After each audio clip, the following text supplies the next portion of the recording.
রাজধানী উত্তরায় milestone school and কলেজের ক্যাম্পাসে বিমান বিধ্বস্তের পর ফেসবুকে দেওয়া রহস্যময় সতর্কবার্তার একটি পোস্ট ভাইরাল হয়েছে। গতকাল রবিবার অ্যানোনিমাস মেন পেজ নামের একটি ভেরিফাইড একটি পেজে এই পোস্ট দেওয়া হয়। পোস্টটিতে লেখা হয়, একটি স্কুল ভবন ধসে পড়তে যাচ্ছে, যার ফলে বহু শিশু প্রাণ হারাবে।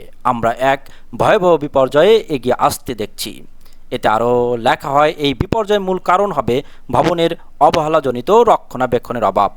আমরা আমাদের সর্বোচ্চ চেষ্টা করব এটি ঠেকাতে। আমি একজন স্থপতি হিসাবে এই বার্তা দিচ্ছি। আজ ঢাকায় বিমান দুর্ঘটনার পর এই একই ফেসবুক পেজ থেকে আরেকটি পোস্ট আসে। এতে বাংলাদেশ বিমান দুর্ঘটনার ভিডিও শেয়ার করে বলা হয়, আমরা সবসময় আগেভাগে সতর্ক বার্তা পাঠাই, কিন্তু দুর্ভাগ্যজনকভাবে সেগুলো গুরুত্ব পায় না। এটি অত্যন্ত লজ্জাজনক।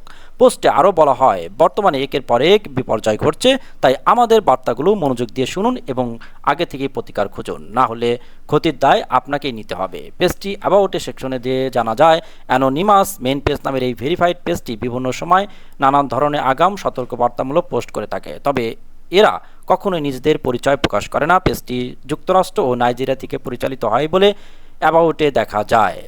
তবে এই ব্যাপারে অনেক প্রযুক্তি যারা বিদ রয়েছেন তারা এটাকে বলেছেন, এই পেজটি ভুয়া স্ক্যাম পেজ। তারা মানুষের মধ্যে আতঙ্ক ছড়িয়ে তাদের বিভিন্ন পেজগুলোকে লাইক এবং ফলোয়ার বাড়ানোর চেষ্টা থেকেই তারা পোস্ট করেন।